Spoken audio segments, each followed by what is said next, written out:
Ladies and gentlemen, these next couple lessons are going to talk about patterns of numbers. And the fancy word that we use for patterns is sequences. That just literally means what's the pattern of a number. We're going to look at the ones over here on the left and the ones over here on the right, see if we can figure out what the patterns are, and then talk about the differences we see between them. So for this one here, I'd like you to pause your video, take a second, see if you can figure out what does it take to get from here to here, from this term to this term, and so on. And try to do that for all of them. Then come back and we'll check on the video. So for our first one here, you're multiplying by 2. For our next one, you're dividing by a -3. And for our next one, you're dividing by 10.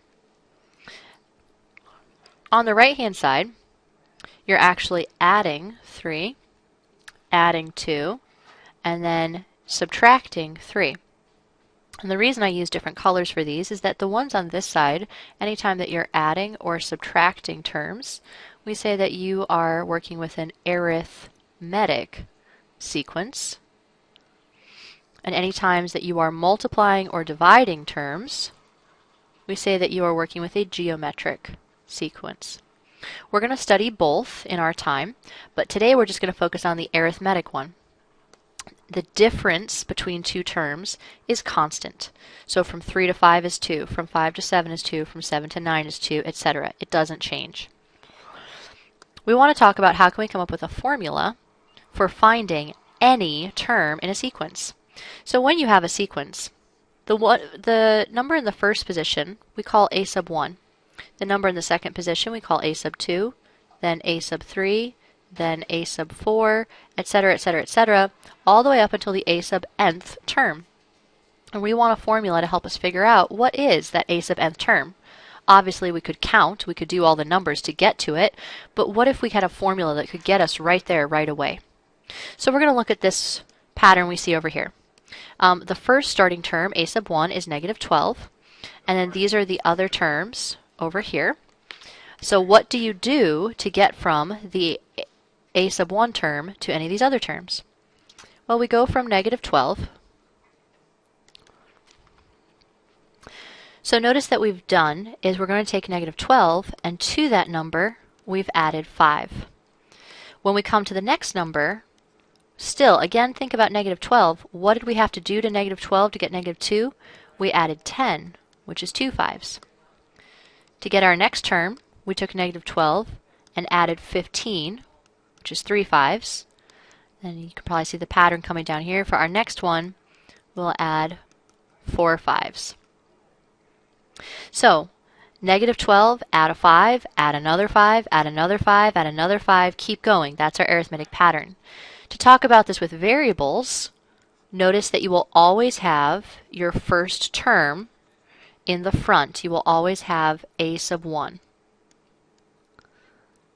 And then if the first term was a sub 1, to get the second term, we added d, the difference. To get the third term, we added 2 differences. To get the fourth term, we added 3 differences. And so the question becomes, as we approach the nth term here, how many differences do we need to add? Well, if 5 meant that there were 4, and if 4 meant there were 3, and 3 means there were 2, we're always 1 less than n.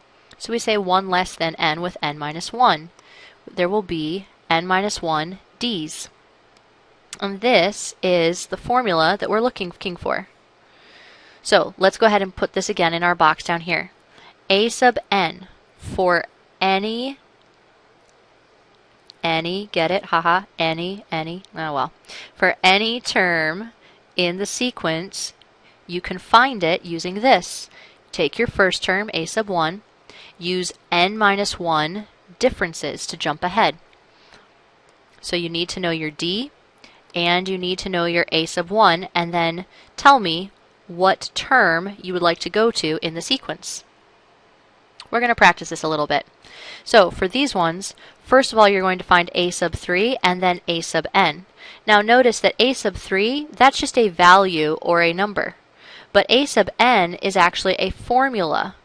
This formula right here, a sub n equals, whereas this one will be a number. It is the somethingth position.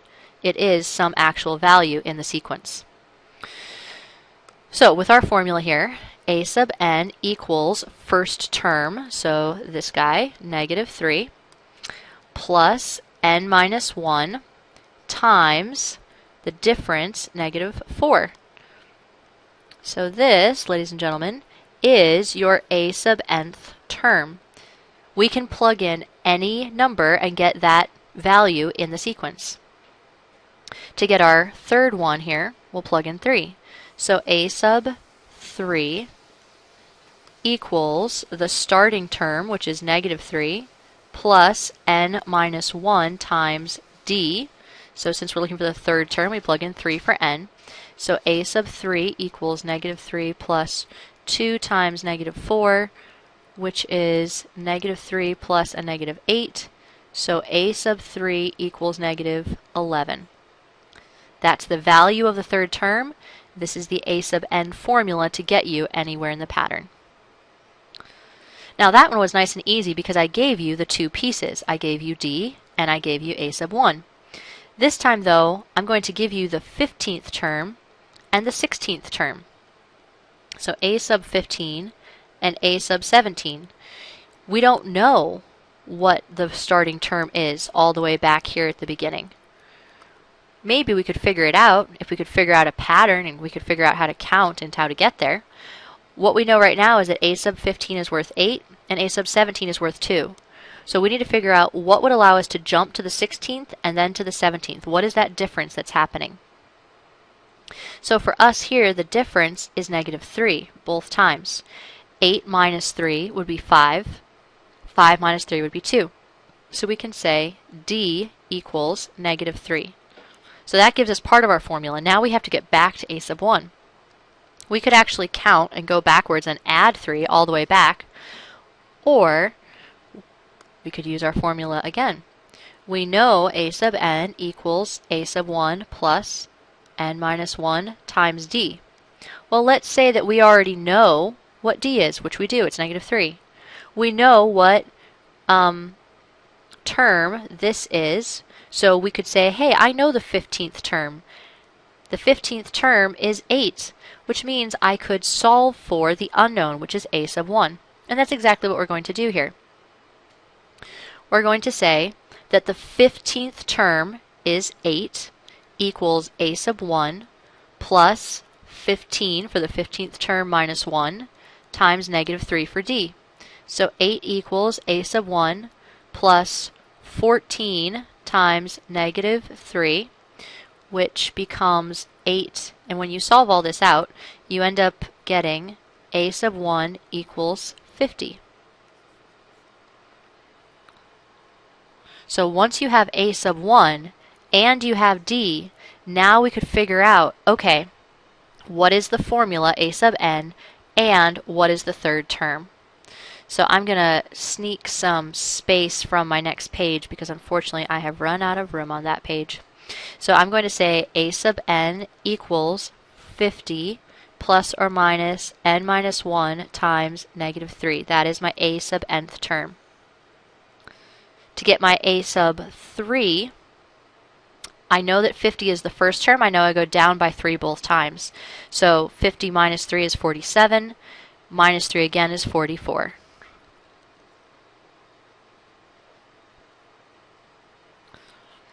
Here's another example where I don't give you the starting term or the difference, but I give you two terms, and these ones are spaced a little bit further apart. So this one, here's a sub 1, a sub 2, 3, 4, 5, a sub 6. And we know that a sub 2 is worth 5, and a sub 6 is worth negative 3. And we have to figure out how many jumps does it take to get down here. Now, first of all, it's going to take 1, 2, 3, 4 jumps to get down here. And the distance between these guys is 8. One of the ways you can do this is to use this formula. D equals, and you use the change in the a sub n's up top, so the change in the actual numbers over the change in the number of jumps. What I mean is this. The change in the terms is 5 minus a negative 3. That's the change, difference. And the numbers n, 5 is the 2. So 2 minus, and this is a 6, minus 6. So we have d equals 5 plus 3, which is 8, over negative 4, so negative 2. So d equals negative 2 for this one. Let's check it. If this is negative 2 for each jump, then we would have 3, 1, negative 1, negative 3. Sure enough, it works. Now we just have to figure out what is our a sub 1 term. Well, this is nice. Going backwards, we just add 2, so that's 7. So we have our a sub 1, we have our d. A sub n equals 7 plus or minus n minus 1 times negative 2. To get your a sub 3 term, let's just count forward here so we know that that is 3. Same idea down here for number 4, but this time I'm asking you to go further. Instead of just giving me the a sub n, I want you to find that first term. Again, you could count all of these numbers all the way out, but this is going to be a lot of counting. We want to use this idea of the d, just like we did for our last problem. So we're going to say d equals the change in the terms, so 60 minus 84, over the change in the numbers, 12 minus 20. It's important that you keep the 12 and the 60 on top of each other and the 84 and the 20 on top of each other. We get negative 24 over negative 8, which is positive 3. So d equals positive 3. We're solving for a sub 1, so let's use our formula. A sub n equals a sub 1 plus n minus 1 times 3. We need to plug in something for n. So let's go ahead. It doesn't matter which one we, whoops, sorry, wrong one. Doesn't matter which one we use. Let's go ahead and let's use the 12 and the 60 here. So we're going from the 12th position, and in the 12th position is a 60. 12 minus 1 is 11, so 11 times 3 is 33. 60 equals a sub 1 plus 33. Solve for a sub 1, 27. And that's our answer here. So it's all about finding the nth term in a sequence. Do you want to find the first term? Do you want to find the nth term? Do you want to find the 30th term? Whatever it is. And all these terms have a common difference, d. The last thought that goes with this lesson is the idea of, okay, not only do we have a pattern, so for example, here's a pattern where your common difference between each term is just 1, counting up by ones, but we want to find the sum of these terms. So this is actually a story of a young Swiss mathematician when he was young. He was in like first or second grade in 17 or 1800s, and it was the one-room schoolhouse, and so he was bright and he finished his work and he was driving the teacher a little nuts, and the teacher said, okay, I'm going to give him a math problem to solve so he stays out of my hair. I know, I'll have him count up from 1 to 100. Gauss, add up the numbers 1 through 100, and the teacher thought this will keep him busy. However, Gauss was a very smart young man, and he noticed that when you have 1 through 100, 1 plus 100 is 101. 2 plus 99 is also 101. 3 plus 98 is 101. And all the way into the middle, the pairs of numbers are 101. And so he said, oh, I just have lots of pairs of 101. He said, how many pairs do I have? Well, since I'm pairing them all up, I have 50 of them. So he said, I have 5,050. That's the sum of 1 through 100. And the teacher, of course, was, chagrined and whatever else. But, so this story here of adding up our terms, this works for any pattern that is the same difference going up. So, as long as you know your starting term here, and as long as you know your ending term, you want to add those together. So we say a sub 1 plus a sub n. And then you multiply those by however many numbers you have. In this case, he had 100. And then you divide that in 2. So 100 numbers paired together gave him 50 pairs. This is the sum of n terms in an arithmetic sequence. There's different formulas for geometric. So this formula up here, arithmetic, and our D is just 1. So for example, let's try using this formula. If I give you the fourth and the third term of a pattern, but notice I want the first 10 terms, which means a sub 1 all the way, all the way up through a sub 10. So we need to figure out what is a sub 1 and what is a sub 10. We're going to have to find those first before we can use this pattern. Just a note here for your formula. This is always the first number in your sequence. This is always the last number in your sequence. And obviously this is the total number of terms. Total number of terms in your pattern. So let's work on finding the a sub 1 and the a sub 10 so we can use our formula. First of all, we have to think about what's the jump that we see going on here. And the jump from 5 to 8 is plus 3. So that is our D value. D equals plus 3.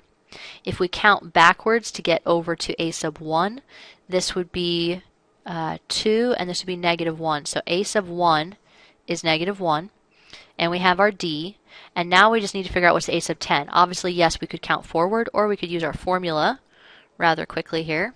Remember, our formula is a sub 1 plus n minus 1 times d. So a tenth would be negative 1 plus 10 minus 1 times 3. So a sub tenth is negative 1 plus 9 times 3, which is 27, which is 26. So this is the a sub tenth term right here, 26.